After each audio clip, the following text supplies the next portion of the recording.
오직 주님만 받으시는 줄로 믿습니다.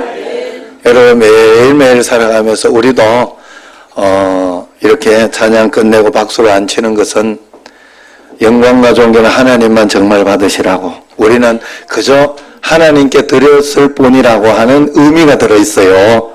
아셨죠? 예배 드릴 때 이 의미를 생각하면서 드려야 돼. 아이고 박수도 안 쳐주나 이런 사람도 있어요. 또 그리고 또 이렇게 예배 드릴 때 이렇게 일어났다가 또 앉았다가 뭘 앉았다가 일어났다가 그래 나오는 분도 있어요. 원래는 우리가 예배를 처음부터 끝까지 다 일어서서 드려야 돼. 그래서 전통적인 예배당이 가톨릭이잖아요. 원래 가톨릭이 이렇게 전통적인 예배당이잖아요. 여러분 거기에 가보면 전부 의자는 딱딱하고 그리고 반듯한 의자로 되어 있어요. 편안하게 앉아있도록 우리가 지금 이게 사실은 변형된 거예요. 그렇게 앉아있도록 안 만들어놨어요. 하나님께 예배드리면서 내가 왜 이렇게 내 편하라고 예배드리는 게 아니거든요. 하나님께 영광 돌리는 거예요. 할렐루야.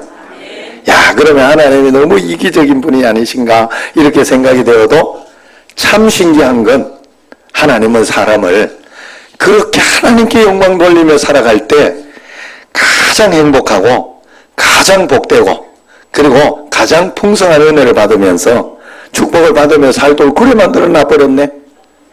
그래 만들어 놓은 걸 어떻게 하겠어요? 하나님이 만들어 놓은 법칙이에요. 그래서 여러분 우리가 하나님을 떠나서는 살 수 없어요. 행복할 수 없어요. 여러분 아무리 애가 잘나고 돈도 많고 아무리 그렇게 해도요, 자식이 가정을 떠나가지고 자기 혼자 그냥 고아로 산다. 행복할 수 없어요. 좋을 수 없어요. 가정이 주는 축복, 행복 말로 할 수 없어요. 그래서 부부가 이혼을 해도 한 사람이라도 지켜줘야 돼, 가정을. 반드시. 그래야 그 자녀가 올바르게 자라요. 하나님 앞에. 여러분 그렇게 만들어졌어요. 그냥 우리는. 이놈이 자기가 이 물병으로 만들어졌니? 컵으로 좀 만들어주지. 소용이 없다니까. 나는 물병이라니까. 그냥 물병으로 살아야 된다니까. 물병으로 잘 살아가려고 할 때 가장 행복해져요. 이 물병은. 제가 쉽게 이야기하려고 하는 거예요. 알아들으셔야 됩니다. 우리는 사람은 하나님 안에서, 물고기 물 안에서 그게 자유인 것처럼, 물 밖에도 자유인 것처럼 생각되지만 물 밖은 자유가 아니에요. 거기는 황폐한 곳이지. 물 안에서 자유인 것처럼 그리스도 안에서, 예수 안에서 자유인 줄로 믿습니다. 여러분 이번 성탄절에는 빛으로 오신 예수님을 여러분들이 꼭 만나야 되고 그 빛으로 오신 주님을 바라봐야 될 줄로 믿습니다. 오늘 말씀에 요한 사도가 예수님은 세상에 빛으로 오셨다 그렇게 이야기를 했어요. 이 빛은 산이나 바다를 비추는 그런 빛이 아니라 각 사람에게 비추는 그런 빛이에요. 그래서 오늘 말씀을 한번 보세요. 이런 서치라이트 같은 이런 빛을 이야기하는 게 아니에요. 오늘 말씀 9절 같이 한번 읽어봅시다. 9절 시작. 참빛 곧 세상에 와서 각 사람에게 비추는 빛이 있었나니, 그 빛이 예수님이라는 소리예요. 여기서 사람에게 비추는 빛이란 무슨 말이에요? 그건 영혼을 살리는 빛이라는 뜻이에요. 영혼을 살리는 빛. 여러분 영혼이 살아야 돼요. 사람은 영혼이 살지 않는 사람에게, 여러분 자식 키워본 사람들은 알 텐데 청년들 빼고 여러분 자식 키워보면 애가 어렸을 때가 참 제일 행복했고 그 말 들으니까, 말 듣고 살아가니까 어느 날부터 이제 자아가 생기기 시작하고 고집이, 죄성이죠 그게. 고집이 생기기 시작하면서 자기 주장을 하기 시작합니다. 그런데 철이 안 들었어. 이놈을 보면 늘 걱정이 돼. 거기에는요, 아무리 많은 돈이 있고 아무리 많은 명예가 있고 아무리 건강한 건강이 있어도 그건 나중에 다 죄악으로 돌아와요. 다 나쁜 것으로 돌아와요. 아무 쓸모가 없어요. 그래서 여러분 기도할 때 돈 많이 벌게 기도하라고 아니더라고. 아니야. 절대 아니야. 믿음 있고 영원히 산 사람은 무엇을 해도 살아내요. 무엇을 해도 이겨내고 예수님과 함께 한 걸음 한 걸음 살아가니까 그냥 믿음으로 복되게 행복하게 살아가는 거예요. 영원히 살아야 돼. 영원히. 그런데 사람들은 대부분 우리가 죄악 때문에, 우리는 원죄 때문에 영원히 죽어 태어나요.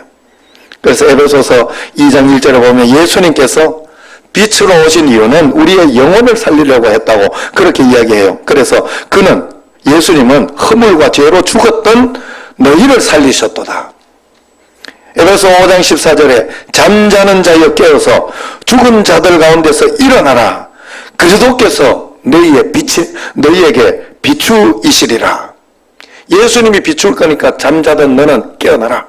너는 정신 차려라. 하나님 말씀 가운데 빛을 받아라.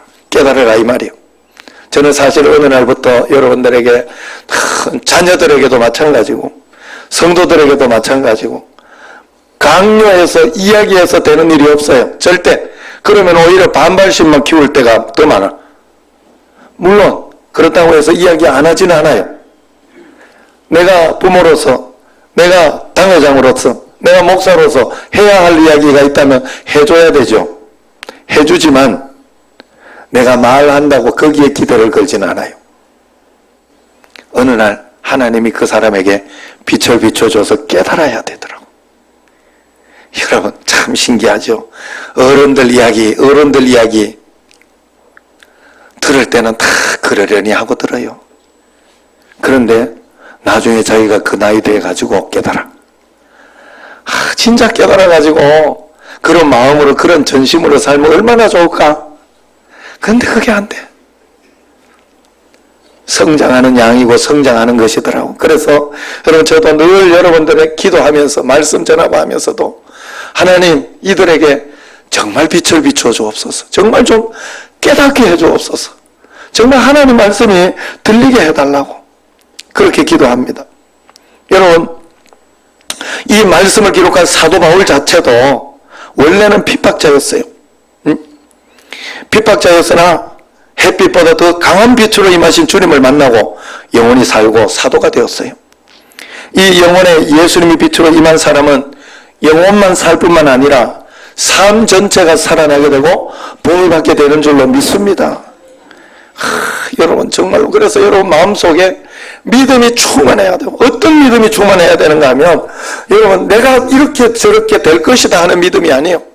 하나님이 나와 함께 계셔서 내 인생을, 내 모든 것을 멋지게 붙잡아 주시고 지금도 그러고 계시고 앞으로도 역사해 주실 것이다 하는 이 믿음이 마음속에 든든히 있어서 어떤 일이 있어도 흔들리지 않는 이 믿음이 하나님께 드려져야 돼요.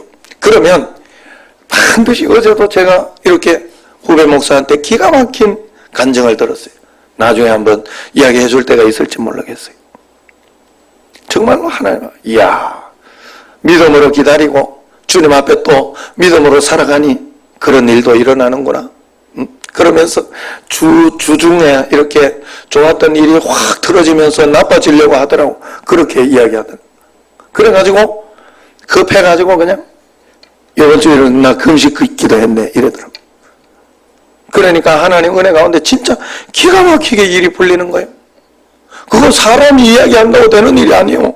이렇게 저렇게 막 푼다고 되는 일이 아니에요. 그런 일이. 그런데 기가 막히게 풀렸네. 그런 기적이 여러분 일어납니다. 예수 믿는 믿음 안에서. 그래서 여러분들이 바르게 믿어야 돼요. 늘 말씀드린 것처럼 내가 믿고 싶은 대로 믿으면 안 돼. 그건 샤머니즘적인 거예요. 그건 그냥 세상의 종교예요. 불교도 가서 비나이다만 하는 거예요.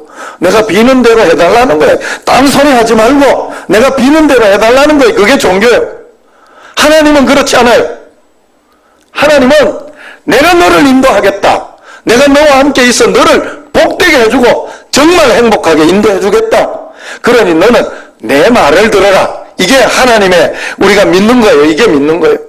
그런데 우리는 하나님 말씀을 들으려고 하지 않고 내가 원하는 것만 해달라고 하는 거예요. 내가 이렇게 해주면 복이라고 생각하고. 자꾸 말씀드렸지만 지금까지 내가 원하는 대로 된 게 다 복이 아니에요. 어느 날은 내가 이러면 안 되는데 하고 가로막혔던 그 길이 가장 큰 복이 되었던 그런 것이 저 인생에 굉장히 많아요. 너무너무 많아요. 돌아갔던 길이 오히려 더 축복의 길이고, 돌아갔더니 여기까지 청신제일교회까지 왔더라 하는 거예요. 하나님 앞에서, 그래서 여러분, 그래서 우리가 영원히 살면요, 요한 3서 1장 2절에 사랑하는 자여 내 영혼이 잘된 같이 네가 영원히 살면 범사가 잘 되고 또 강건하게 된다 가르쳐 줬잖아요. 예수님이 가르쳐 준 거예요. 여러분, 가정에 저는 이제 그게 보여요. 가정이 돈 많다고 아니면 돈 없다고 아니에요. 가정이 믿음이 있고 사람이 살면 행복해져요. 행복해져요. 또 신기한 건 거기에 하나님이 도와줘. 하나님이 힘을 주시고 그게 다예요. 그게 다예요.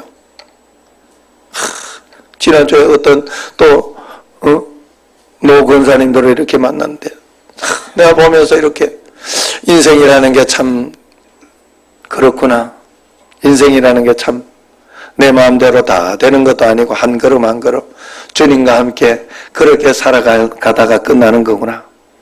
이런 마음이 들더라고. 여러분, 정말 우리가 하나님 앞에서 정말 복된 것은 다른 것에 있는 게 아니에요. 영혼이 잘 되면 범사가 잘 되고 또 강건하게 하나님이 분명히 인도해 주시는 줄로 믿습니다.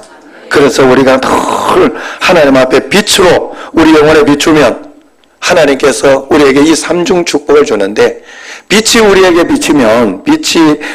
비추면 가장 먼저 드러나는 게 있어요. 그게 뭔가 하면 우리의 죄악입니다. 죄들이 이렇게 드러나게 돼요. 예수님 만날 사람은 만나면 만날수록 내가 죄인이구나 하는 것을 깨닫게 되고 알게 돼요. 사실 여러분, 청신제일교회도 처음에 제가 여기 왔을 때는 굉장히 어두웠던 교회예요. 빛을 안 비춰놨어요. 저녁에도 당연히 그렇게 하는, 지금은 저녁에도 빛을 쫙 비춰놓잖아요. 그래가지고 아침에 빛이 딱 비춘 날 아침에 이렇게 보면 중간중간만 똥도 있고 기가 막혔어요. 그리고 여기 막 그 관찰 카메라에도 나왔었대. 우범지대로. 네, 그런 전설까지 다 들었어요. 그래 지금 깨끗하게 해놓고 처음에 와가지고 진짜 빛만 비쳤어요. 불을 켜놨어. 여기에 불을 켜놨더니 그런 우범이 없어졌어요. 신기하죠. 빛을 비추면 죄가 떠나가게 돼 있어요. 어둠이 떠나가게 돼 있어요. 그래서 우리가 가장 먼저 빛을 비출 때 나의 죄악이 드러납니다. 그래서 불가리아 대학 기숙사에서 개척을 했던 선교사님께 들은 이야기예요. 이 선교사님이 개척하면서 똑똑하고 성실한 그 청년이 하나 찾아왔더래요. 그래서 그 교회도 잘 나오고 성실하고 또 성경 공부도 참석했는데 그 청년이 그 선교사님께 그러더래요. 나는 내가 죄인이라는 것을 인정할 수가 없다고, 그게 믿어지지 않는다고, 내가 왜 죄인이냐고, 난 그렇게 죄 짓는 것도 없는데 다른 사람 죄 짓는 사람 얼마나 많은데 내가 왜 죄인이냐고 이런 이야기를 하더랍니다. 그래서 그 선교사님이 이렇게 이야기해 줬대요. 당신이 아직 주님을 만났으나 빛으로 오신 주님을 아직 만나지 못해서 그렇습니다. 꾸준히 공부하고 이렇게 기도하고 따라가다가 보면 당신이 곧 내가 지옥 가야 할 죄인임을 깨닫게 될 것입니다. 그때 깨달으십시오. 주님이 빛으로 내게 오셨구나 하는 걸 깨달으라고 그렇게 이야기해 줬대요. 여러분 중에도 혹시 나는 도무지 내가 왜 지옥 갈 죄인이야 라고 하는 사람이 있으면 이제 곧 알게 됩니다. 여러분, 깨닫게 될, 주님이 가르쳐줘요. 주님이 가르쳐주고 주님이 인도할 것입니다. 그때가 빛으로 주님이 내게 오셨구나, 빛으로 나를 비춰주고 있구나, 그렇게 깨달으면 돼요. 사도 바울은 자신이 목회의 최고 정점일 때, 그래서 사도 바울이 마지막에 쓴 서신이 디모데전서, 더 마지막 쓴 게 디모데후서예요. 그런데 그 사도 바울 서신 마지막에 디모데전서에 보면 나는 죄인 중에 괴수다 이렇게 했어요. 그냥 하는 소리가 아니에요. 그건 그때쯤이면요, 그냥 사도 바울은 성자 정도 됐을 때, 성자 정도 이렇게 마음이 이렇게 정말 무엇을 해도 사도 바울은 정말 다 내어주고 사랑하고 그렇게 할 때인데 자기는 죄인 중에 그때 괴수라 그랬어요. 왜 그랬을까? 빛이신 예수님이 임하시면 눈물이 나고 빛이신 예수님을 계속 만나고 있었기 때문에 그런 거예요. 그래서 빛이신 예수님을 만나면 만날수록 내 자신이 죄인임이 사실은 드러나요.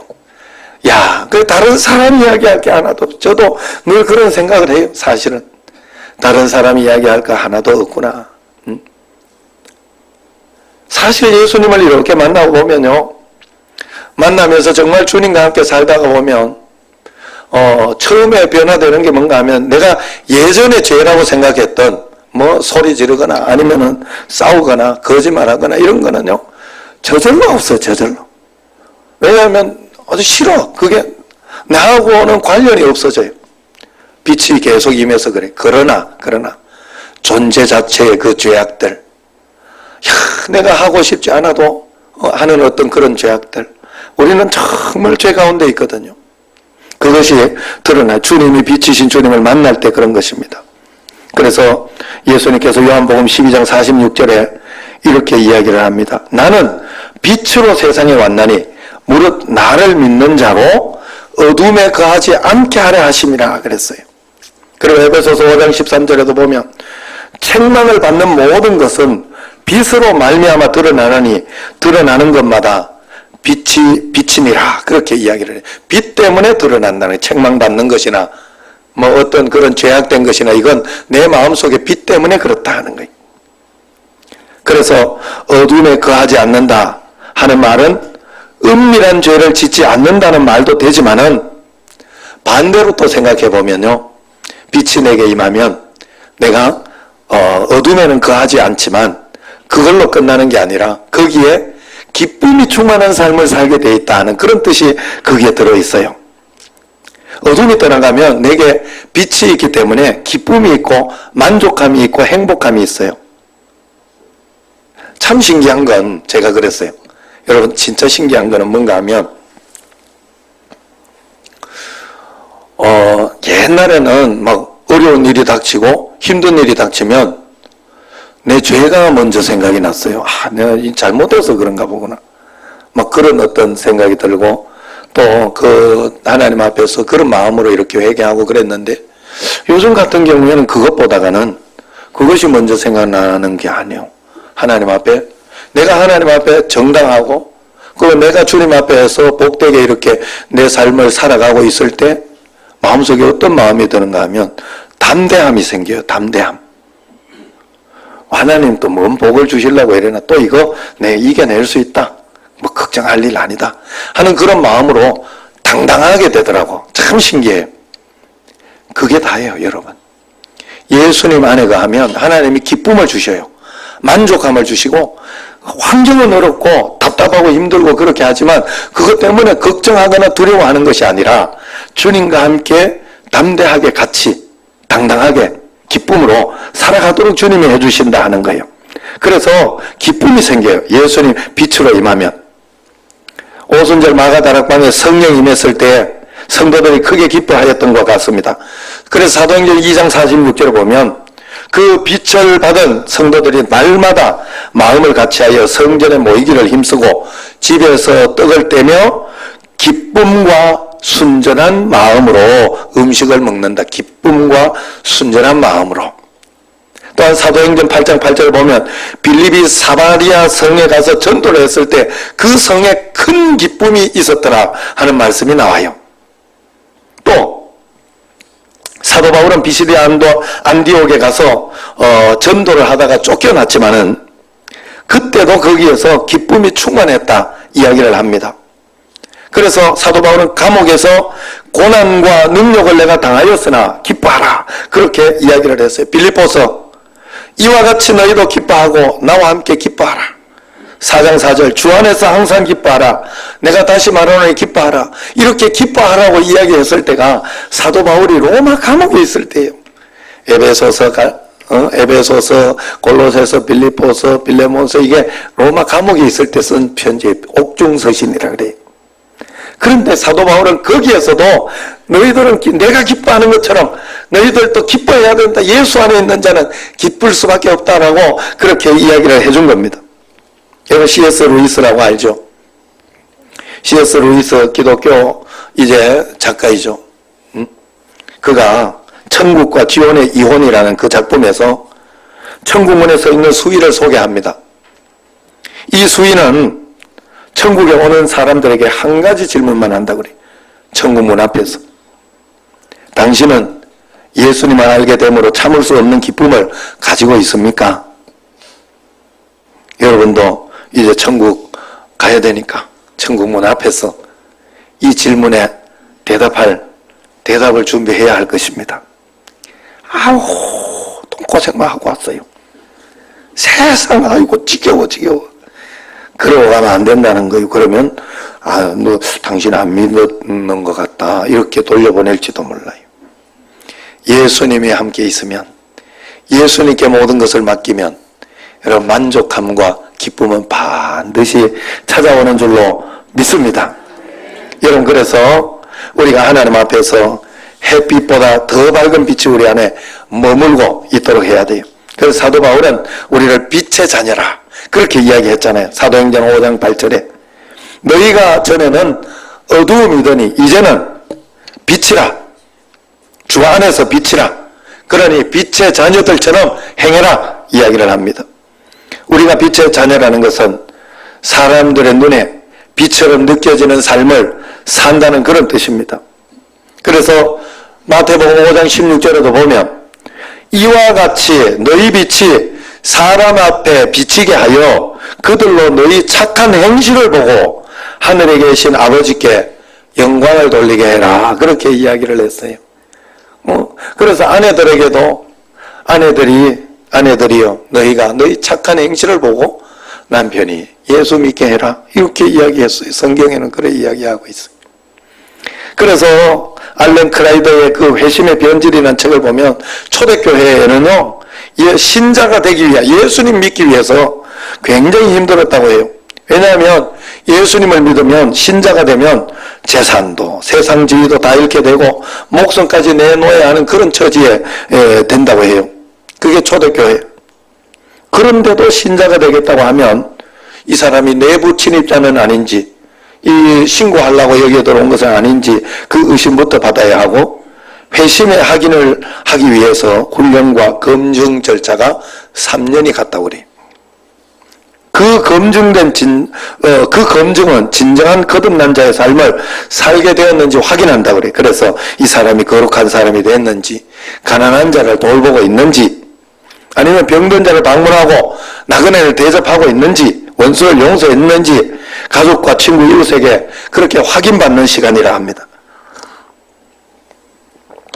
이렇게 예수 믿는 것이 힘들면 누가 믿을까? 그렇게 쉽지만은 참 신기한 건 초대교회 교인 수는 갈수록 늘어났다는 거예요. 4세기 초까지 기독교인의 수가 폭발적으로 성장한 것은 경이롭기까지 합니다. 도대체 재산, 지위, 생명을 잃는 그런 위험한 일임을 아는데도 불구하고 그들은 하나님께로 이끈 그 그리스도인의 매력은 무엇이었을까? 그것은 바로 그리스도인들이 참으로 거룩한 삶, 용서의 삶, 사랑의 삶을 살았기 때문입니다. 초대교회 문서들에는 전도하라는 말이 거의 나오지 않습니다. 왜냐하면 전도 잘못하다가 끌려가서 그냥 죽으니까 그런 소리 하지 않아요. 그러나 전도는, 그리스도인의 전도는 말이 아니라 구별된 삶으로 전도해야 된다라고 이야기를 하고 있어요. 그래서 그 키프리안의 저서 키리누스에 보면 이런 이야기를 합니다. 여러분의 빛을 사람들에게 비추십시오. 우리는 말이 아니라 행동으로 말해야 됩니다. 그렇게 이야기했다고 합니다. 성 프란시스도 이렇게 이야기를 했어요. 항상 복음을 전하십시오. 그러나 말로 복음 전하는 것이 아니라 말은 필요할 때만, 딱 그때만 사용하십시오 라고 이야기를 해서 행동으로 복음 전하라는 거예요. 세상 사람들이 전도를 싫어하는 게 아니요, 이런 전도자가 오기를 기다리고 있는 것입니다. 저도 예수님 믿을 때 거룩하라 하는 그 명령은 굉장히 부담스러웠어요. 야, 예수 믿으면 다 끊어야 되고 다 안 해야 되고 그러면서 너무 힘든 거 아니냐, 너무 속박이 되고 자유가 없는 거 아니냐, 그런 생각을 했어요. 그러나 성경에는 죄짓지 마라, 거룩해라 하는 그런 말씀만 있는 것이 아니라 주님이 우리 안에 친히 오셔서 내가 너를 거룩하게 해주겠다, 너가 거룩하려고 하지 않아도 내가 너를 거룩하게 해주겠다, 그렇게 이야기를 해주고 있어요. 그래서 고린도전서 1장 30절에 보면 너희는 하나님으로부터 나서 그리스도 예수 안에 있고 예수는 하나님께로부터 나와서 우리에게 지혜와 의로움과 거룩함과 구별함이 되지 않았냐, 그렇게 이야기하고 있어요. 이 복음을 깨달은 이후에 거룩한 명령은 내게 부담이 아니구나, 나는 그냥 주님 안에 있으면 되는 거구나, 주님 안에 있고 주님께 맡기면 되는 거구나. 그래서 내가 죄로 인해서 넘어졌을 때도 넘어져도 걱정할 게 없는 게 주님 안에서 넘어진 거거든요. 주님 밖에서 넘어진 게 아니라. 그러니 하나님 앞에 빨리 회개하고 돌아갈 수 있으니 얼마나 좋은지. 이런 회개의 축복보다 더 좋은 게 없더라고. 왜? 늘 실수하니까, 늘 잘못하니까. 사람은 살다가 보면 뭐 그렇게 성자처럼 살 수 없어요. 어떻게 그렇게 살아? 성자처럼 살 수는 없지만, 그렇지만 예수님 말씀대로 살아보려고 내가 계속 노력은 할 수 있잖아. 계속 하나님 앞에 뜻대로 살아보려고 애를 쓸 수는 있잖아요. 그리고 그렇게 사는 거예요. 그렇게 하나님 앞에서 다시 회개하고 기도하고 그렇게 했을 때 하나님께서는 더 은혜롭고 복되고 더 복되고 그런 삶을 하나님이 인도해 주시더라. A+ 학점을 보장받고 공부하는 그런 학생의 심정입니다. 왜? 보장받고 공부하는. 우리는 예수님께서 도와준다고 했으니 여러분 가정의 행복은 보장받은 거, 예수님 주 안에서 예수님 말씀대로만 살려고 하면 안 살려고 해서 문제가 되는 거예요. 안 살려고 해서. 말씀대로 안 살려고 해서. 그저 그렇게 하기도 해. 우리 애들이 크면서 그러더라고. 강요 좀 하지 마라. 강요 좀 하지. 억지로 시키니까 더 하기 싫지 않냐. 그런데요, 여러분 잘 생각해야 돼요. 반대로 생각하면 그 억지로 시키는 것 때문에 내가 폐암도 안 걸리는 거예요. 그 억지로 시키는 것 때문에 내가 복을 받는 거예요. 그래서 제가 그 이야기를 해줘서, 야, 교회 성도님들, 장로네, 안수 집사님, 권사님 집사님 다 억지로 해서 복 받고 있어. 다 하고 싶어가지고 하는 사람 없어. 억지로 말씀이니까 안 된다고 하니까 억지로라도 새벽 기도하고 억지로라도 그러면서 복 받는 거예요. 여러분 사실 알고 보면. 여러분 사실 하나님이 우리에게 자유를 주셨기 때문에 절대로 우리는 죄를 지을 수 있는 자유까지 있어요. 저는 내가 중학교 때 내가 분명하게 생각이 나요. 하나님 나 좀 죄 안 짓는 사람으로 저절로 죄 좀 안 짓게 만들어 달라고, 내 마음속에 음란한 마음 저절로 안 들게 좀 해달라고 내가 얼마나 기도했는지 몰라요. 안 해주시더라고 하나님이. 왜? 자유는 그런 것이 아니기 때문에 그래요. 참 하나님 앞에 드리는 건 그런 것이 아니기 때문에. 그래서 내가 그렇게도 원하던 것을 억지로라도 통제해주면 고마운 일이지, 사실은 알고 보면. 몰라서 그런 거지. 나는 어차피 여러분 율법과 복음의 차이는 딱 거기에요. 율법과 복음이 뭐 다른 곳에 있다고 생각하면 착각이에요. 복음은 내가 자유롭게 율법을 지키는 거예요. 내 자유로 율법을 지키는 거예요. 그게 복음이요. 다른 게 없어요. 그래서 예수님 진짜 믿는 사람은 점점 더 착해져야 맞아요.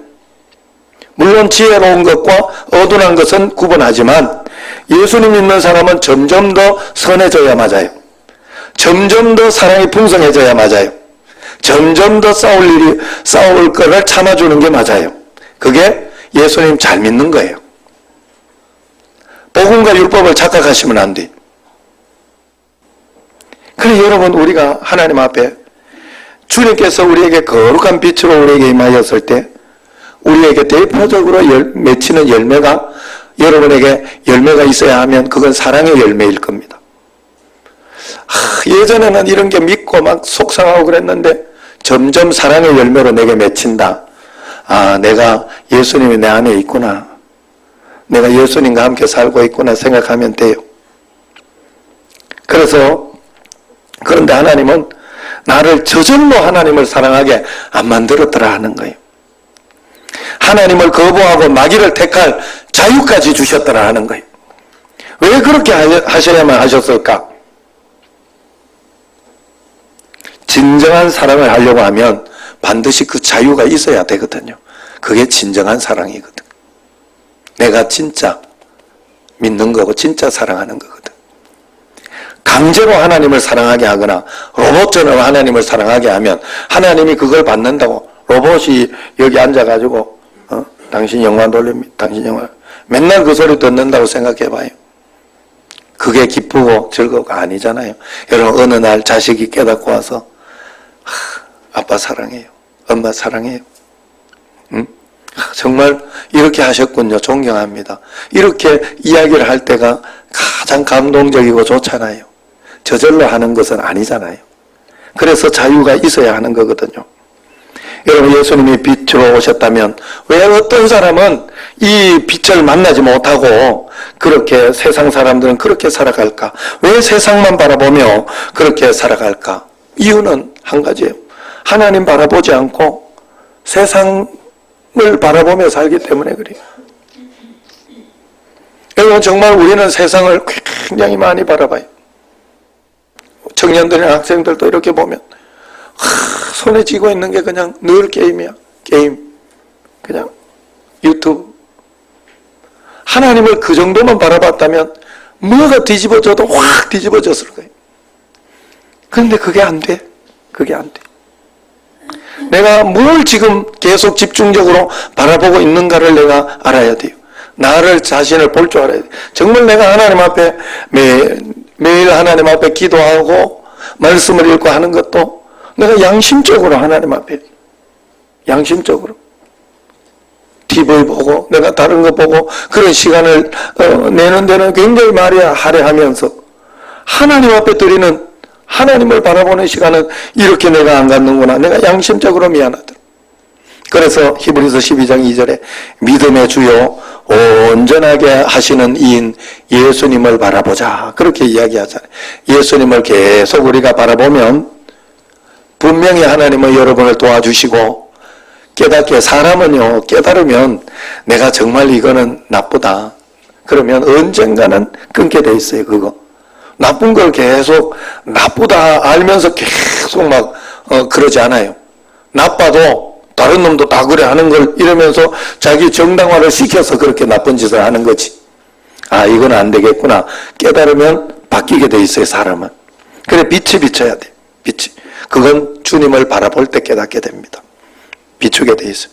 오늘 성탄절, 오늘이 아니라 이번 성탄절 25일 예수님 생일 축하하는 시간이 아니에요. 사실은 그냥 그렇게 의식을 가지고 하는 거지만 예수님은 영원전부터 원래 계셨잖아. 원래 계시던 예수님이 육신으로 오셔서 우리에게 참 빛을 비춰주려고 오신 그걸 축하하는 거지. 사실은 원래 계신 예수님이 우리로 하여금 정말 복된 삶을 살아갈 수 있도록 하나님은 우리에게 인도하는 그것이 우리에게 진짜이다, 그 의미가 진짜다 하는 거예요. 그러므로 빛으로 오신 주님을 비추는 날을 예배하는 게 바로 오늘 의미입니다. 성탄절에 빛이신 예수님을 바라보며 여러분 꼭 오시기를 바라요. 그래서 새벽부터 우리가 촛불 예배 드리지 않아요. 촛불 예배 1년에 2번 드리는데 그게 그런 의미가 들어있어요. 빛이신 예수님, 내 마음속에 오셔 나를 깨닫게 하시고, 그래 작은 불꽃 하나가 여기에서부터, 여기의 빛으로부터, 강단의 빛으로부터 하나하나 서로 나누면 작은 불꽃 하나를 나누면서 온 세상에 전파되게 돼 있다. 그게 바로 의미입니다. 촛불 예배 음료. 어느 날 다니엘 김 선교사라고 청년들에게 유명한 분이 있어요. 이분이 사랑에 빠진 친구 이야기를 했어요. 그분이 이런 이야기를 합니다. 친구가 고민을 말하네. 나 사랑에 빠진 것 같아. 그런데 큰일이다. 나 인터넷 음란에 중독돼 있어. 나같이 더러운 놈이 그녀에게 프로포즈 해도 될란지 모르겠다 이야기하더랍니다. 그래서 친구와 함께 교수님을 찾아갔대요. 그런데 그 교수님이 이렇게 권면하더랍니다. 너 그 중독을 끊으려고 하지 마라. 그럴 필요 없다. 그러려고 하지 말고 그 자매를 더 사랑해봐라. 진심으로 사랑하고 기도하고 편지도 보내고 스토커처럼은 하지 말고 그러면서 이렇게 한번 잘 사랑해봐라. 적극적으로. 그래서 그 친구가 그렇게 하기로 했대요. 한참 뒤에 너무나 행복해하는 그 친구를 만났다고 그래요. 야, 너 어떻게 됐냐? 그러니까 뭐? 그랬더니 그때 너 고민하던 거 있었잖아. 그러더니 오 마이 갓. 지금은 전혀 생각도 나지 않는다. 그렇게 이야기하더라. 지금. 왜? 몰라. 그녀를 뜨겁게 사랑하다가 보니 내 안에 그 중독이 사라져버렸어. 여러분 저도 하나님 앞에서 나쁜 습관이나 나쁜 버릇이나 생각지 않던 청년 때 그렇게 가지고 있었던 그런 것들이 주님 가까이 하면서 없어지더라고요. 내가 막 그걸 끊어야지. 강한 의지가 필요한 게 아니에요. 의지가 필요한 게 아니더라니까. 그걸로는 안 돼요. 하다가 실패해요. 반드시 실패해요. 그러나 점점 더 예배 가까이, 말씀 가까이, 점점 더 주의 말씀대로 살아봐야지 하면서 회개하고 그러면서 살다가 보니 어느 날 없어져 있어. 그건 아무것도 아니에요. 내가 요번에 여러분 가정에서도 마찬가지. 아내한테 큰 소리 안 쳐야지. 참아야지. 안 됩니다, 여러분. 참다가 반드시 더 크게 폭발해요. 그게 인생이에요. 절대로. 그리고 참다가 화병만 생겨요. 차라리 그러지 말고 주님 가까이 가세요. 그러면 주님께서 소리 질러도 또 회개시키고 또 다시 마음을 바꿔주셔서 그 다음에 바꾸게 만들어요. 그러면서 어느 날 나도 모르게 그런 건 없어져 있어요. 그게 믿는 거예요. 빛이신 주님과 사는 거예요. 여러분 우리가 진정 하나님을 사랑해야 되면 미움, 원망, 마음의 상처에서 반드시 벗어나게 돼 있어요. 건강한 가족과 친구, 동료와의 따뜻하고 친밀한 관계, 교회의 성도들과의 관계, 어떤 그런 것은 마약보다 훨씬 강한 행복이 그 속에 들어있어요. 우리가 진정으로 주님을 사랑하게 되면 돈, 권력, 쾌락, 술과 방탕에서 벗어나게 돼 있어요. 성탄절의 축복은 바로 그 놀라운 하나님의 사랑이 우리 영혼에 부어지는 그런 축복인 줄로 믿습니다. 그러니 어찌 우리가 진정으로 하나님을 사랑하고 만나지 않을 수 있겠습니까? 정말로. 여러분 참 신기해요. 주의 말씀대로 살려고 하면 속박되는 것 같은데 진짜 자유함을 가지더라고. 진짜. 왜? 복 있는 사람은 악인의 길을 쫓지 않고 죄인의 길에 서지 않고 오만한 자리에 가지 않는 게 복이라 그랬어요. 싫은 거예요, 그게. 교만하기 싫은 거예요. 복이 있어 그래요, 그 사람은. 막 그런 세상으로 막 자랑하고 명품 자랑하고 하는 게 우습게 보이는 거예요. 복이 있는 거예요. 눈이 다른 거예요. 여러분 정말 복 있는 사람이 돼야 돼. 우리가 하나님 앞에. 이 성탄절의 축복이 우리에게 나타나야 합니다. 이번 성탄절은 빛으로 오신 주님을 진정으로 만나고 그분을 만나 나도 빛을 누리고 이웃에게도 빛을 비추고 모두가 빛을 누리며 살아가는 우리 정신제일교회가 되기를 주의 이름으로 축원합니다. 기도하겠습니다. 하나님 감사합니다. 주님께서 빛으로 내 마음에 오신 줄로 믿습니다. 매일매일 주님을 신뢰하며 의지하며 가정천국부터 이루어 나가고 나의 천국부터 가정천국부터 교회의 천국으로 나라의 천국으로 온 인류의 천국이 되어지게 하여 주옵소서. 예수님 이름으로 감사하며 기도드리옵나이다. 아멘. 풍성하신 하나님 아버지, 죄로 인하여 영원히 죽을 수밖에 없는 저희를 구원하시려고 육신의 옷을 입고 이 땅에 오신 아기 예수님을 기다리며 주의 전에 나와 하나님께 신령과 진정으로 예배드리게 하시니 감사합니다. 지난 한 주간도 강야 같은 험한 세상에 온갖 한란과 질병으로부터 저희들을 건져주심 또한 감사합니다. 하나님의 변함없는 은혜로 저희들이 살아가지만 믿음이 부족하여 주님께 감사드리지 못하고 내 이웃을 사랑하며 섬기지 못했습니다. 부끄러운 모습 용서하여 주시옵소서. 저물어가는 한 해를 뒤돌아보며 주님께 부족하고 잘못한 것을 고백하며 반성합니다. 날마다 주님 말씀으로 새로워지기를 원합니다. 이 시간 가난한 심령으로 인자하신 하나님을 만나게 하시옵소서. 다니엘시에 오신 이 목사님을 성령의 명령으로 붙들어 주시고 근세 있는 말씀 전하실 때 저희 마음속에 생명의 말씀이 되어 하늘 영광 얻는 귀중한 시간 되게 하여 주시옵소서. 육신의 질병도 깨끗이 치료받고 지치고 상한 심령도 위로받아 회복되게 하시옵소서. 고난과 어려움이 많은 이 세상이지만 주님과 동행할 때 저희들의 삶이 늘 천국되게 하옵소서. 아기 예수님의 탄생을 축하하기 위해 준비하고 있는 교회 학교와 찬양대와 또한 여러 기관들을 축복하시어 기쁨과 은혜가 가득 차게 하옵소서. 이 나라 이 민족을 사랑하시어 더욱 굳건한 믿음의 반석 위에 서게 하시고 온 백성이 평화를 누릴 수 있도록 주의 권능과 사랑으로 인도하여 주시옵소서. 오늘 또 여러 가지 모양으로 주님 이를 섬기는 귀한 손길들을 기억하셔서 그 손길을 축복하여 주시옵소서. 정성을 다하여 준비한 임마누엘 찬양대의 찬양을 우리 주님 기뻐 받아주시고 저희 모두에게도 은혜와 기쁨의 찬양이 되게 하여 주시옵소서. 이 모든 말씀 거룩하신 예수님 이름으로 기도드렸습니다.